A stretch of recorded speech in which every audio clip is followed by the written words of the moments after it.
Halo, selamat pagi, selamat hari Paskah buat kamu yang merayakan Paskah. Selamat hari libur kamu yang merayakan long weekend sejak Jumat Agung lalu. Bang Ojit sedang dalam perjalanan dari tempat mes di Desa Tubi Meta menuju Langkikima untuk ibadah Paskah di Gereja Santo Petrus Langkikima. Oke? Bang Ojit hanya mau mengatakan bahwa buat barisan sakit hati, terakhir para purnawirawan jenderal yang meminta Gibran dipecat, sudahlah. Gibran atau Prabowo dan Gibran merupakan presiden dan wakil presiden terpilih sah, dan tidak ada pemerintahan di atas muka bumi tanpa izin Allah yang Maha Kuasa. Jadi kalau para jenderal pensiunan yang sudah tidak aktif ini minta MPR memecat Gibran, kalian seperti menepuk angin, yaitu pekerjaan sia-sia. Dan kalian, saya tahu sebagian besar di antara kalian adalah pasukan sakit hati yang mungkin setelah pensiun dari TNI berharap dapat posisi di tempatnya pemerintahan Prabowo, kabinet merah putih. Namun apa daya, tenaga kalian sudah tidak terpakai lagi karena kalian sudah cukup menikmati waktu kalian menjadi jenderal. Tidak usah munafik, tidak usah banyak bicara. Pasti kalian menikmati waktu saat kalian masih aktif menjadi jenderal. Mungkin kalian sekarang tabungannya sudah habis, entah untuk apa, gua nggak tahu dan gua nggak mau tahu, itu urusan lu. Tapi jangan mengganggu pemerintahan Prabowo dan Gibran yang notabene sudah diisi oleh orang-orang yang kompeten. Walaupun 1-2 masih ada yang tidak kompeten, ya mungkin itu adalah perbaikan. Karena tidak ada yang sempurna di muka bumi ini, oke? Nah, yang kedua, untuk para pemburu ijazah asli Jokowi, saya kembalikan ke diri kalian. Apakah kalian juga memiliki ijazah yang asli atau gelar kalian, terutama untuk Rocky Gerung, Ikran Nusa Bakti, Repli Harun, Amin Rais, Bu Mega. Coba berkaca, apakah kalian sudah melakukan gelar dengan upaya kalian atau pemberian cuma-cuma karena kalian dianggap sebagai pemimpin saat itu. Jadi untuk gelar profesor seperti Mahfud MD, hendaklah dipakai gelar itu untuk kebaikan bangsa dan negara, oke? Dan lagi pula, kalian mendapat gelar profesor, doktor, harusnya kalian lebih banyak berkarya untuk negeri ini, tidak omon-omon saja. Kecuali kalian memang ijazahnya itu boleh mengikuti kuliah kelas jauh, alias kalian tidak kuliah, diabsenkan oleh orang, mengerjakan disertasi dikerjain orang-orang, atau tesis bahkan dikerjain orang, kalian tinggal bayar, oke? Jadi nggak usah lah mengotak-ngatik ijazah orang. Pertanyaannya, kenapa baru di zaman Jokowi kalian mengotak-ngatik ijazah? Kenapa tidak tanya Soekarno? Soekarno ijazahnya apa? Oke lah, HBS atau apapun namanya sekolah Belanda waktu itu. Ada nggak ijazahnya? Saya menuntut. Megawati, SBY, Habibie, lalu presiden apa lagi? Gus Dur. Kalau Gus Dur pengecualian. Walaupun dia tidak memiliki ijazah, tapi dia punya narasi, dia punya ide-ide, ada ide-ide kebangsaan. Dan Gus Dur, gua lihat adalah merupakan orang yang sangat luar biasa. Terutama untuk Rocky Gerung, yang mungkin tidak memiliki ijazah S1, tapi dia juga bisa mengajar. Hanya pertanyaannya, kamu bilang mengajar tidak dibayar, atau memang kamu tidak berhak memperoleh bayaran karena kamu hanya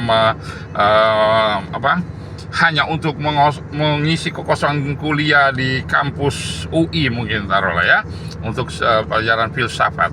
Nah, untuk kamu yang masih barisan sakit hati, terutama emak-emak yang udah tua, kakek-kakek yang udah tua, lebih baik kalian menyiapkan dirinya. Kemana kalian setelah kematian? Ke neraka atau ke surga? Nah, itu saja ya. Jadi perbanyak amal perbuatan untuk sesama. Hilangi atau musnahkan rasa dengki di hati kalian yang hanya merenggut rapuhnya tulang kalian, semakin rentah dan akhirnya kena stroke, mati tiba-tiba, bisa di kamar mandi saat berak, bisa lagi nungging di tempat tidur. Nah, jadi kalau gue bilang, untuk para sesepuh-sesepuh nih yang sudah tua-tua ini, sebaiknya kalian mawas diri, berbaiklah dengan Pak Jokowi. Karena apapun yang dikerjakan oleh Pak Jokowi selama 10 tahun, itu yang kalian nikmati. Infrastruktur, BPJS, lalu ada beberapa bidang pekerjaan, terutama di bidang nikel untuk hilirisasi. Kita lihat coba, di Pomala, di Kolaka, di Wedabe, Halmahera, berapa puluh ribu anak bangsa bisa bekerja karena kebijakan Pak Jokowi yang menentang penjualan nikel dalam bentuk mentah ke negara pengimpor, yaitu termasuk Cina. Harus dilakukan hilirisasi, artinya harus diperkaya, harus diolah, tidak menjadi barang mentah sebentuk tanah, harus merupakan ore nikel. Nah, itulah yang dikerjakan Pak Jokowi. Oke? Nah, untuk para pekerja di tambang nikel, maaf, untuk kalian foreman, non-staff, atau yang sifatnya helper, tidak usah belagu, tidak usah sok-sokan demo, anti Cina dan sebagainya. Kalian harus bersyukur negara kayak Cina mau menyumbangkan sekian triliun rupiah, sekian miliar dolar untuk menginvestasi di Indonesia. Walaupun banyak nada miring, katanya banyak pekerja Cina yang didatang dari RRC. Gua masih berkeyakinan SDM kita belum mumpuni untuk melakukan over teknologi, alih teknologi. Terutama wajar kalau beberapa alat dari RRC itu masih berbahasa Cina, dan memang dibutuhkan kemampuan bahasa untuk itu. Sekarang begini, kenapa kalian tidak protes dengan Inggris? Kenapa di HP itu direction of use atau cara memakai handphone dalam bahasa Inggris? Kenapa tidak pakai bahasa Jawa? Kenapa tidak pakai bahasa Madura? Nah, disinilah bodohnya kalian. Kalian hanya dibutakan oleh kebencian sebuah etnis, yaitu Cina. Tapi kalian tidak membenci etnis lain yang dominan bahasa di internasional. Itu dari Bang Ojit. Untuk kalian merayakan Paskah, termasuk Hasto, jangan kecil hati. Di penjara juga bisa merayakan ibadah Paskah, bisa melakukan ekaristi, bisa mendapatkan hosti. Pasti di penjara ada seorang pastor yang akan melakukan pelayanan itu. Oke?